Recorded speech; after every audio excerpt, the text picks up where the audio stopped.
और एक दवा बताता हूँ, वो भी आपके बहुत काम आएगी। ये जो चूना होता है ना, पान में खाते हैं चूना, पत्थर वाला, ये 70 बीमारियां ठीक कर देता है, अकेला चूना 70 बीमारी ठीक करता है। क्या क्या बीमारी ये ठीक करता है? जैसे किसी को पीलिया हो जाए, जॉन्डिस, है ना, उसकी सबसे अच्छी दवा है चूना। गेहूं के दाने के बराबर चूना गन्ने के रस में मिला के पिलाओ, जिसको पीलिया हो, बहुत जल्दी ठीक कर देता। और यही चूना जो है ना, नपुंसकता की सबसे अच्छी दवा है। अगर किसी को नपुंसकता है, इम्पोटेंसी है, पुरुष के वीर्य में शुक्राणु बिल्कुल नहीं है, आप उसको चूना खिलाते हो गन्ने के रस में, 1.5 साल में भरपूर शुक्राणु बनने लगते हैं। माताओं के लिए भी बहुत काम का है। जिन माताओं के शरीर में अंडे नहीं बनते, उनकी बहुत अच्छी दवा है ये चूना। और ये चूना बच्चे लोग सब सुने, विद्यार्थी, आपको अगर लंबाई बढ़ानी है तो चूना खाओ, लंबाई बहुत बढ़ती है। कैसे खाएंगे?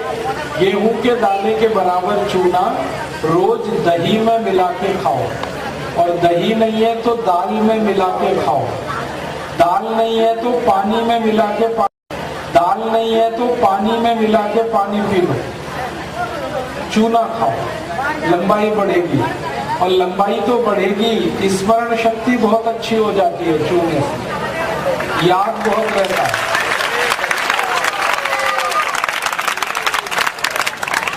जो बच्चे हर दिन चूना खाएंगे, उनको स्मरण शक्ति बहुत अच्छी होती है, याद बहुत होता है। और ये बच्चे लोग और ध्यान से सुने, कई बार आपको ऐसे बच्चे दिखाई दें जिनकी बुद्धि कम काम करती है, मतिमंद बच्चे, उनकी सबसे अच्छी दवा ये चूना। जो बच्चे बुद्धि से कम हैं, जिनका दिमाग कम चलता है, देर में काम करते हैं, देर में सोचते हैं, हर चीज उनकी स्लो है, वो सभी बच्चों को चूना खिलाइए, बहुत अच्छे हो जाएंगे। कितना खिलाएंगे? गेहूं के दाने के बराबर। किसमें खिलाएंगे? या तो दही में, नहीं तो दाल में, नहीं तो पानी में, नहीं तो गन्ने के रस में, संतरे के रस में, मौसमी के रस में। ये बहनें सब सुने इस बात को ध्यान से। हमारे घर में जब बहनों को मासिक धर्म होता है, मेंसेस का, उस समय कुछ भी तकलीफ होती है तो उसकी सबसे अच्छी दवा है चूना। मासिक धर्म की, मेंसेस साइकिल की जितनी बीमारियां हैं, चूना सबको ठीक कर देता। और हमारे घर में जो माताएं हैं जिनकी उम्र 50 वर्ष हो गई और उनका मासिक धर्म बंद हुआ, उनकी सबसे अच्छी दवा है चूना। सभी माताओं को बताइए, गेहूं के दाने के बराबर चूना हर दिन खाना, दही में, लस्सी में, दाल में, नहीं तो पानी में घोल के पीना। जब कोई माँ गर्भावस्था में है तो आप उसको जरूर बोलो कि चूना रोज खाए, क्योंकि गर्भवती माँ को सबसे ज्यादा कैल्शियम की जरूरत होती है और चूना कैल्शियम का सबसे बड़ा भंडार है। कितना चूना खिलाना? गेहूं के दाने के बराबर हर दिन। और किस चीज में खिलाए? गर्भवती माँ को चूना खिलाना चाहिए ये अनार के रस, अनार का रस 1 कप और चूना गेहूं के दाने के बराबर, ये मिला के रोज पिलाइए। 9 महीने तक लगातार दीजिए तो 4 फायदे होंगे। पहला फायदा होगा कि माँ को बच्चे के जन्म के समय कोई तकलीफ नहीं होगी और नॉर्मल डिलीवरी होगा। दूसरा, बच्चा जो पैदा होगा वो बहुत हष्ट-पुष्ट और तंदुरुस्त होगा, बहुत हेल्दी बेबी होता है। तीसरा फायदा, वो बच्चा जिंदगी में जल्दी गंभीर बीमार नहीं पड़ता जिसकी माँ ने चूना खाया। और चौथा सबसे बड़ा लाभ है, वो बच्चा बहुत होशियार होता है, बहुत इंटेलिजेंट होता है।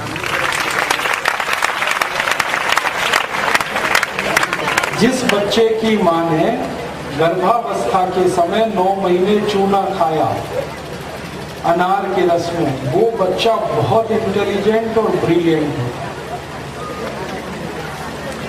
उसका आईक्यू बहुत अच्छा है।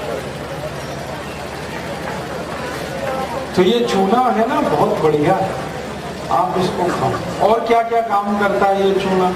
घुटने का दर्द ठीक करता है, कमर का दर्द ठीक करता है, कंधे का दर्द ठीक करता है। एक खतरनाक बीमारी है ना स्पॉन्डिलाइटिस, वो चूने से ठीक हो जाता है। कई बार हमारी जो रीढ़ की हड्डी है, इसके जो मनके होते हैं ना, इनमें दूरी बढ़ जाती है, गैप आ जाता है, ये चूना ही ठीक करता है फिर इसको। रीढ़ की हड्डी की सब बीमारियां चूने से ठीक है। अगर आपकी हड्डी टूट जाए तो टूटी हुई हड्डी को जोड़ने की ताकत सबसे ज्यादा चूने में है। चूना खाओ, बहुत अच्छा। समय सुबह खाली है जी, हाँ हाँ करते हैं ना। और बताता हूँ आपको, मुंह में ठंडा गर्म पानी लगता है तो चूना खाओ, बिल्कुल ठीक हो जाए, तुरंत ठीक हो। मुंह में छाले हो गए हैं, चूने का पानी पियो, तुरंत ठीक हो। ये जो चूना है तब जरूर लेना जब खून कम हो जाए शरीर में, एनीमिया है, खून की कमी है, उसकी सबसे अच्छी दवा है ये चूना। चूना पीते रहो गन्ने के रस में या तो संतरे के रस में, नहीं तो सबसे अच्छा है अनार के रस में। अनार के रस में चूना पिए, खून बहुत बढ़ता है, बहुत जल्दी खून बढ़ता है। 1 कप अनार का रस गेहूं के दाने के बराबर चाहिए। आपके शरीर में है नहीं, सुबह खा लीजिए, सुबह खा लीजिए। मुझे ऐसा लगता है कि भारत के वो सब लोग जो चूने का पान खाते हैं बहुत होशियार लोग हैं, लेकिन तंबाकू नहीं खाना, तंबाकू खतरनाक। चूना अमृत है, तंबाकू जहर। तो चूना खाइए, तंबाकू मत खाइए, और पान खाइए चूने का, उसमें कत्था मत लगाइए। ये जो आप कत्था लगाते हैं ना, ये कैंसर करता है कत्था। पान खाइए, चूना लगा के, कत्था मत लगाइए। सुपारी मत डालिए, सौंफ डालिए, उसमें इलायची डालिए, लौंग डालिए, केसर डालिए, ये सब डालिए पान में चूना लगा के। तंबाकू नहीं, सुपारी नहीं, कत्था। साइटिका में चूना बहुत अच्छा काम है, आके देखिए, बहुत बढ़िया रिजल्ट है। मत कराइए।